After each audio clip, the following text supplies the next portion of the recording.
Uma jovem stripper do Brooklyn conhece o filho de um oligarca russo na boate em que trabalha, e os dois engatam um improvável romance, e em Las Vegas o casal resolve consumar o relacionamento precipitado e se casa de forma impulsiva. E esse é A Nora de 2025. Fala pessoal, meu nome é Juan e sejam bem-vindos ao Nerd Cine, e hoje eu vou falar um pouco sobre A Nora, que foi dirigido por Sean Baker, e que mostra essa mistura de drama, romance e comédia, tentando fazer esse caos narrativo proposital. E eu tinha visto que esse filme ele recebeu alguns prêmios em Cannes, ele tinha sido indicado ao Globo de Ouro e ao Oscar, e que a repercussão desse filme estava muito boa, então eu acabei colocando bastante expectativa nesse filme. E que infelizmente essa expectativa acabou me frustrando um pouco. E eu vou explicar um porquê disso. Então o filme ele começa mostrando a Nora, que ela é uma stripper numa boate, e que em um certo dia ela conhece Ivan, que é o filho de um cara muito rico lá na Rússia, e que ele se diverte com ela ali naquele dia, e ele gosta dela, ela também acaba gostando dele, e ele acaba pedindo para se encontrar fora do clube, e ela acaba aceitando. Então fora do clube ela acaba fazendo coisas a mais ali, que ela não faria no clube normalmente, e o cara ele acaba gostando do que está acontecendo, então ele acaba chamando ela várias vezes para sair com ele, né? E um certo dia ele fala que ele queria contratar ela para ser a namorada dele por uma semana, porque ele ia ter que voltar para a Rússia, e ela acaba aceitando então. E eles passam essa semana juntos e acabam se divertindo bastante, e eles acabam fazendo essas festas, gastando bastante dinheiro do pai do Ivan e tal. E depois de ele terem feito essa viagem para Las Vegas, para se divertir, ele acaba falando que queria se casar com ela e ela aceita. Logo após isso, a notícia acaba se espalhando lá na Rússia e os pais do Ivan acabam sabendo e mandam os capangas dele fazerem uma anulação desse casamento, já que eles não querem que ele se case com o stripper porque acabaria pegando muito mal para a família. E a parte mais dramática da história acaba começando aqui, depois dessa parte que eles se casam e os pais querem que o casamento seja anulado. E para mim aqui já começa um grande problema, porque isso aqui ele vai acontecer lá para os 40 minutos de filme.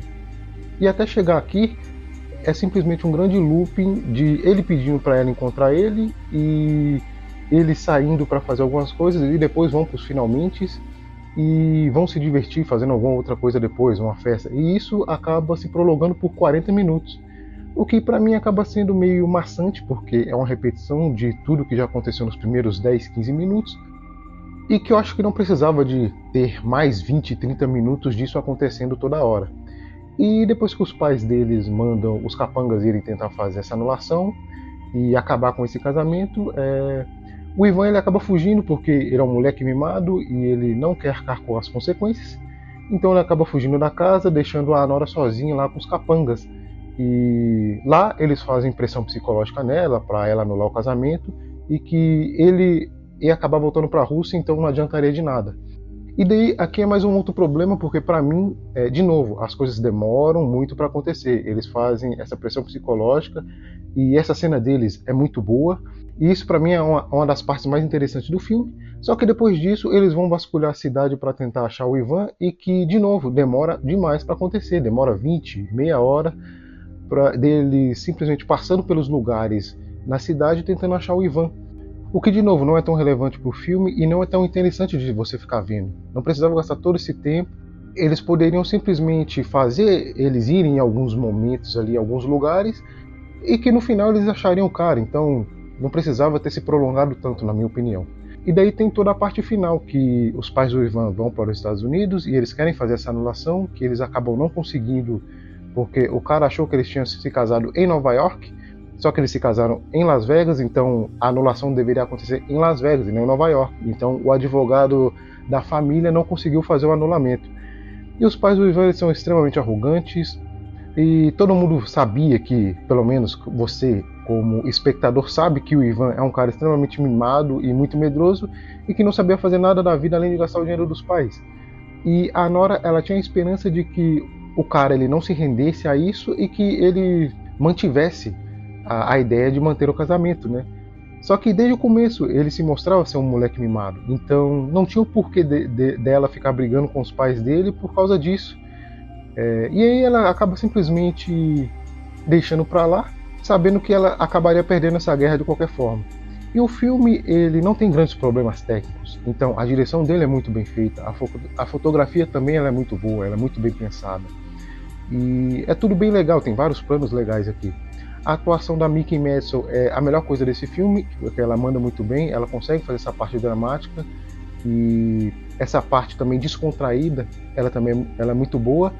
E eu sabia que eu tinha visto essa menina em algum lugar e depois eu fui ver que ela fez uma participação no Deu a Louca em Hollywood, do Tarantino. Eu acho que ela é a menina que acaba sendo queimada com lança-chamas. Mas o grande problema é que eu não consegui engajar nesse filme. E daí muita gente pode falar, talvez você não tenha entendido os subtextos. E não, eu entendi os subtextos. Só que mesmo assim eu não consegui achar o filme tão interessante quanto eu achei que seria. As pessoas elas podem sim entender o filme, achar o filme bem feito e mesmo assim não gostarem e não tem problema nenhum nisso. A gente só tem que saber separar o que no filme é bom e o que é ruim. E como eu falei, eu não consegui ficar engajado no filme. Um dos motivos que eu falei primeiro é que ele demora muito para as coisas acontecerem, então ele fica nesse looping de o cara contratar ela para sair junto e eles fazerem as coisas e depois irem se divertir e ir para algum lugar depois disso, e isso demora 40 minutos, sendo que se fizesse um clipezinho de 10, 15 minutos já daria para entender o que está acontecendo. A segunda parte que eles vão procurar o Ivan porque ele tinha fugido é a mesma coisa. Tem o mesmo problema. Ele demora ali 20, 30 minutos procurando o Ivan, onde nada de interessante acaba acontecendo. O que, de novo, eles poderiam fazer um clipezinho de 10, 15 minutos e eles procuraram do cara nos lugares e que ia culminar no momento de que uma hora eles iam achar ele. E daí tem o final, que pra mim é a melhor coisa do filme, onde ela não queria anulação e ela fica brigando porque ela não quer que eles dois se divorciem, mas depois que ela vê que que o cara é simplesmente um filhinho de papai e simplesmente aceita tudo que os pais deles mandam, porque são eles que têm o dinheiro, e depois que ela cai na real que não tem o que fazer e que isso vai acontecer de qualquer jeito, ela acaba sendo forçada a concordar com essa anulação e que o cara fala que ela receberia uma compensação por isso. E nesse momento que eles estão fazendo essa anulação, que o Igor, que é um dos capangas ali que acabou tendo uma sensibilidade com ela, ele fala que o filho deveria pedir desculpa, o Ivan, né? E ela fala que não, que ele nunca deve pedir desculpa para ninguém, que não sei o quê. E daí ela acaba despejando tudo que ela estava segurando ali na mãe e fala que ele era um cara ridículo, que a família deles era um lixo, que todo mundo ali era ridículo e tal. E acaba fazendo essa anulação. E eu acho interessante porque o pai começa a dar risada, dar gargalhadas mesmo, e parece que é uma coisa que eu não sei, talvez ele queria falar e ele nunca teve coragem, não sei. Mas eu acho muito interessante que realmente é uma família muito disfuncional.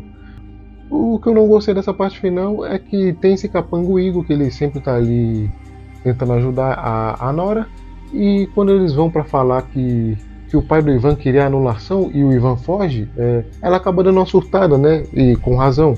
E ela começa a atacar as coisas ali, nos outros, ela tenta agredir todo mundo. Os caras não deixam ela fugir, então ela morde e ela ataca um desses caras e ele acaba amarrando ela. E ela fica o tempo inteiro desmerecendo o cara, falando mal dele, porque fala que ele agrediu, sendo que ela tinha agredido primeiro, então eu acho que ok, uma coisa não justifica a outra, mas toda ação gera uma reação, então se ela agrediu ele, ela não tem muito do que reclamar, né? Mas entendo o lado dela também. Ela tava num lugar ali de boa, chega alguns caras que ela não sabe quem é e o que tá acontecendo, e os caras falam que ela não podem sair, então também é um pensamento razoável esse pensamento dela. E nessa parte final que o cara falou que ele poderia ficar naquela casa que eles estavam antes, que eles teriam que sair de manhã e que o Igor passaria no banco para tirar o que ela precisava receber. Daí esse capanga ele fica essa noite com ela ali, ele fala, e ela acaba falando que ele tem olhos de abusador e fica falando que se não tivesse ninguém naquela hora que ele teria abusado dela. E eu achei isso meio estranho. eu entendo que tem esse subtexto na trama e que tudo tá ali para você conseguir interpretar, mas eu não acho legal a forma que foi colocada, porque fica uma coisa meio de simplesmente tirar conclusões por aparências. Sei lá, eu achei meio esquisito. Mas tem tudo a ver com esse subtexto desse filme, né? Então o filme ele fala muito sobre essa coisa de viver sobre aparências ou status, onde as pessoas elas não se importam em se aprofundar em nada e por mais que as coisas sejam extremamente superficiais, elas estão satisfeitas com isso porque vai gerar aquela felicidade momentânea e aquela estabilidade que muita gente está querendo, principalmente na financeira, no caso dela ali. E o filme ele claramente toda hora ele está mostrando isso de aparências, porque ela é uma stripper e ela tem os seus problemas familiares que ela maqueia ali da forma que ela consegue. O Ivan também tem os problemas familiares deles, que ele acaba passando por mimado, depois ele não consegue fazer nada sozinho, então tudo tem a ver com o dinheiro e dele conseguir pagar de alguma forma, porque isso aí dá algum poder para ele. E sobre essas coisas de relacionamentos, né? Nenhum deles parece saber como funciona um relacionamento de verdade, já que o relacionamento dele tem a ver com ele pagar as coisas e o relacionamento dela tem a ver com ela trocar sexo com alguém. Então ela parece não saber também como funciona um relacionamento não destrutivo, onde ela não precisa ficar trocando nada para ter as coisas básicas, né, num relacionamento. O que mostra que o filme ele quer falar sobre essa coisa de status, aparências e coisas superficiais. E de novo, eu não consegui engajar nesse filme e achar ele tão bom quanto a maioria dos outros críticos estavam falando por aí. Mas ele é um filme que sim, ele consegue colocar todo esse subtexto, mostrar de uma forma... Por mais que o filme para mim demora muito a acontecer, as mensagens estão ali. E mostrar que as pessoas, quando elas estão nesses momentos que elas se sentem quebradas, elas acabam se apegando nas coisas que fazem bem, por mais superficiais que elas sejam. E que nesse caso do filme, foi esse casamento que não fazia nenhum sentido. No geral, o filme é bom, eu só não acho ele espetacular como muita gente estava falando. Mas essa é só a minha opinião. E se você gostou desse filme, eu vou pedir para deixar o seu like, se inscrever no canal e seguir a Nerdcine nas redes sociais. Até a próxima aí, valeu!